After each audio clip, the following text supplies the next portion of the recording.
분명히 개인회생을 해서 더 많은 혜택을 볼 수 있는 사람들이 제가 봤을 때는 80%예요. 20%는 채무조정이 좋을 수도 있죠. 왜 이렇게 많은 분들이 이 사실을 모르고 워크아웃으로 가고 있을까? 이게 참 많이 안타까웠어요.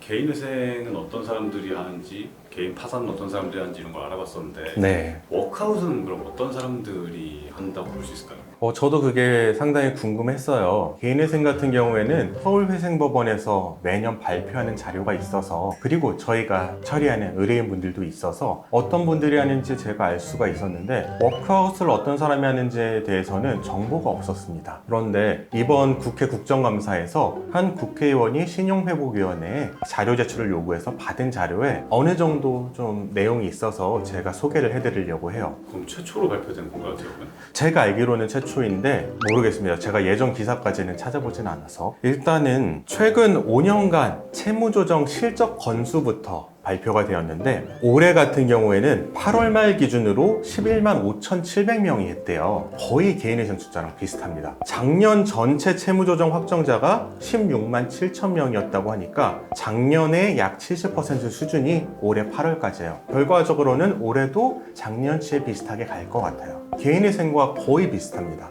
지난 2020년과 2022년에는 채무조정 확정자가 11만 명에서 12만 명을 유지해 오다가 작년에 이제 고금리가 되고 또 경기가 안 좋아지면서 16만 명대로 급증을 했다고 하고요. 이제 조금 유의미한 내용들을 설명을 드릴게요. 첫 번째로는 60대 이상 고령층의 채무 불이행 비중이 굉장히 높게 증가를 했대요. 지난 8월 말 기준으로 60대 이상 채무조정 확정자가 1만 7천 명으로 전체의 14.8%에 달한다고 합니다. 굉장히 많은 거죠. 지난 4년간 60대 이상 고령층 비중은 12%에서 13%대를 유지하였다가 올해 크게 늘어났대요. 구체적으로는 60대는 12%에서 16.8%로 증가를 했고요. 70대 이상이 정말 극적이에요.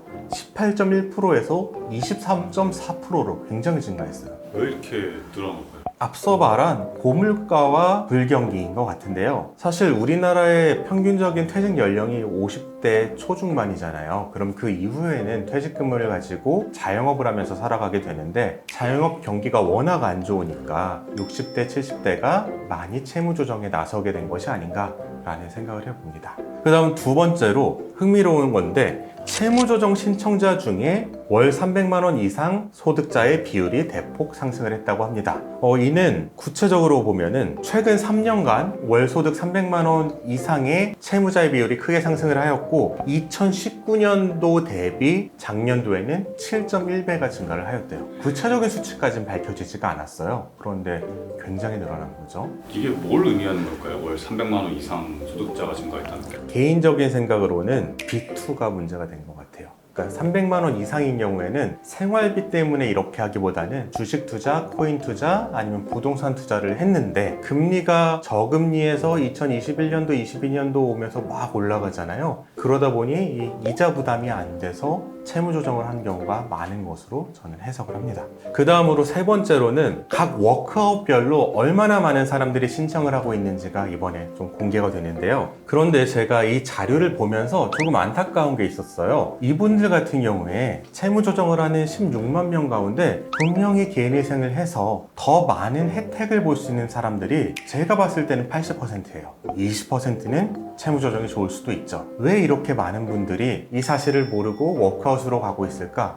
이게 참 많이 안타까웠어요. 제가 많은 영상을 통해서도 개인회생의 장점과 단점, 워크아웃의 장점과 단점을 비교를 드렸는데, 그럼에도 불구하고 보통 사람들이 접하기에는 신용회복위원회를 접하기가 너무 쉬우니까 일단은 그곳으로 접하게 되는 것 같아요. 아무래도 정부가 하는 것 같고 국가가 하는 것 같으니까 믿을 수 있고 나를 도와줄 수 있을 것 같다 라는 생각을 하시는데, 그렇지 않아요. 그곳은 국가가 하는 곳이 아니라 여러분들의 채권자, 금융기관들의 단체가 하는 곳이고요. 개인회생이 국가가 하는 곳이에요. 국가가 주도를 해서 법원에서 하는 것이 바로 개인회생이에요. 어느 곳이 유리하겠어요? 그런 것을 많은 분들이 아셨으면 좋겠는데 아직도 잘 모르시고 워크아웃을 하다가 찾아오시는 분들이 아직도 많은 게 좀 안타깝습니다. 그러면은 앞으로도 워크아웃은 계속 늘어날까요? 워크아웃이 예전보다 개인회생과의 이 격차가 줄었어요. 그건 어떤 의미죠? 개인회생을 더 많은 분들이 알게 된 거죠. 예전에는 워크아웃 건수가 분명히 많았거든요. 그런데 이제는 워크아웃 숫자와 개인회생 숫자가 거의 비슷하고 앞으로는 개인회생이 더 많아지지 않을까? 저도 열심히 유튜브를 통해서 이렇게 널리 알리는 사람으로서 조금은 기대를 해봅니다.